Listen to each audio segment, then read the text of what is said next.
আসসালামু আলাইকুম। আজকে ঘুরতে যাচ্ছি লিপ লঞ্চে। আমরা যারা জাজিরা প্রান্তের লোক আছি তারা দেখা যায় ঢাকা থেকে আসার সময় পদ্মা সেতুতে যখন উঠি তার হাতের ডানে একটা সুন্দর রেস্টুরেন্ট থাকে, কিংবা জাজিরা থেকে যখন আমরা ঢাকা যাই পদ্মা সেতু থেকে নামার সময় হাতের বামে খুবই সুন্দর একটা রেস্টুরেন্ট পড়ে। তো এই রেস্টুরেন্টটা আমি অনেক দেখেছি, তাই ভাবলাম যে আজকে আমরা ঘুরতে যাই লিপ লঞ্চে। তো যে কথা সেই কাজ। তারপরে আমরা ঈদের পরে কাজিনরা মিলে চলে গেলাম লিপ লঞ্চে। এরপরে এটার মধ্যে গিয়ে আমার কাছে খুবই ভালো লেগেছে, কারণ ইউনিক ডিজাইন এবং খুব সুন্দর সাজানো গোছানো ছিল। একদমই ইউনিক একটা ডিজাইন ছিল এবং খাবারও মোটামুটি ভালো ছিল। তো প্রথমেই যেহেতু অনেক বেশি গরম ছিল, আর আমরা যেহেতু পদ্মা সেতু পার হয়ে গিয়েছি গরমের তীব্রতা আরও বেশি ছিল, যার কারণে আমরা একদম প্রথমেই রেস্টুরেন্টে গিয়েছি, গিয়ে একদম 2 তলায় চলে গিয়েছি বসার জন্য, কারণ মনে হচ্ছিল যে গরমের মধ্যে আর নিচে থাকা সম্ভব না, সেজন্য। তো যাওয়ার পরেই একদম বড় একটা ফ্যানের সামনে আমি বসে গেলাম। এ জায়গায় এসিও ছিল, তারপরও ফ্যানটা দিয়ে দিচ্ছিল, কারণ যেহেতু অনেক বেশি গরম ছিল আর কি। তো খাবার অর্ডার করেছি, খাবার আসতে যেহেতু একটু দেরি, এজন্য একটা চিপস নিয়ে আসলাম। চিপস নিয়ে খাচ্ছিলাম, কারণ এটা আমি ইতালিতে অনেক খাই।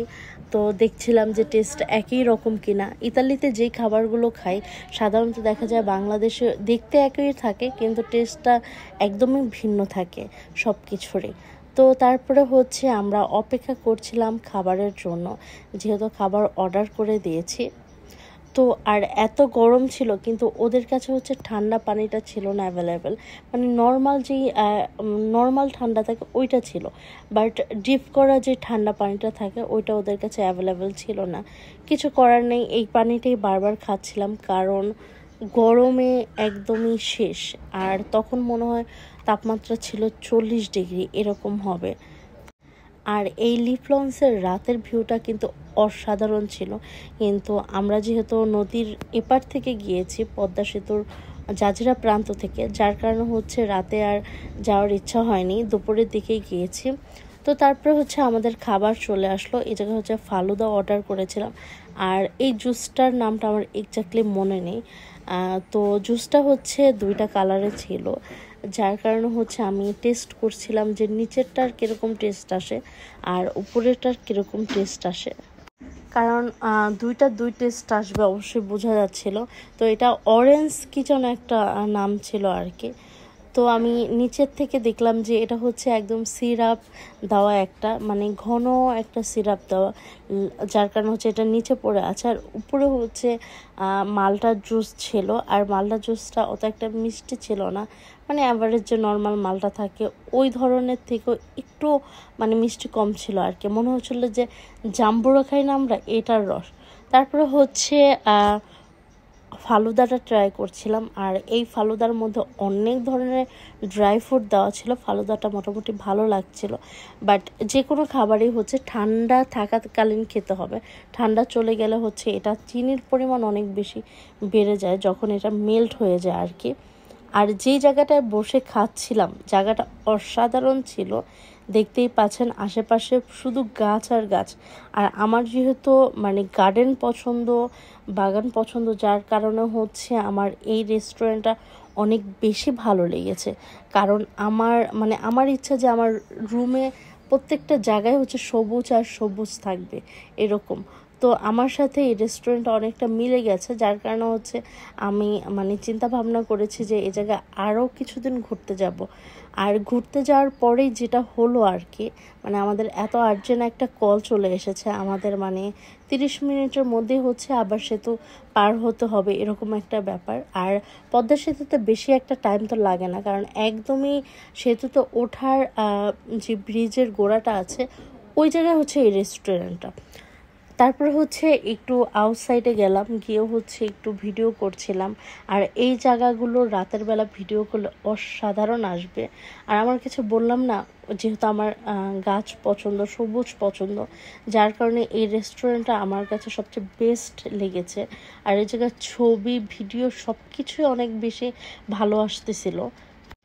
যাদের গাছ পছন্দ তাদের এই রেস্টুরেন্ট অনেক পছন্দ হবে, কারণ সব জায়গায় গাছ আর গাছ, মানে আমার কাছে খুব বেশি ভালো লেগেছে। এই পর্যন্ত বাংলাদেশে এসে যতগুলো রেস্টুরেন্টে গিয়েছে, এই রেস্টুরেন্টটার ভিউ আমার কাছে সব থেকে বেস্ট লেগেছে আর কি। দেখতেই পাচ্ছেন কত ধরনের গাছ, যে জায়গায় যাবেন সে জায়গায় শুধু গাছ আর ফুল।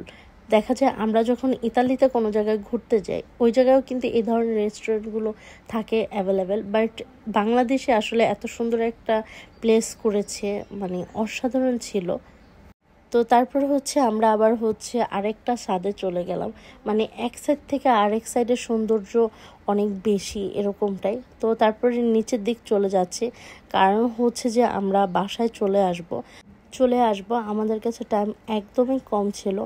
আর যে খাবার দুইটা খেয়েছি, খাবার দুইটা সত্যিই অসাধারণ ছিল, খেতে আমার কাছে খুবই ভালো লেগেছে।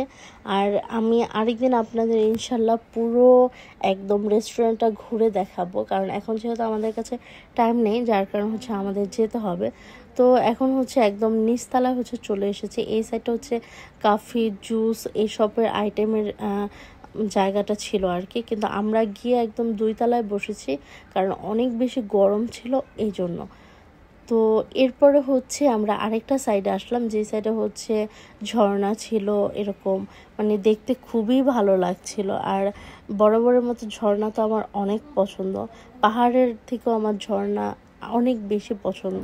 তো এই জায়গায় গিয়ে হচ্ছে কয়েকটা ছবি তুললাম এবং দাঁড়িয়ে থেকে হচ্ছে দেখলাম, আসলে ভালো লাগছিল।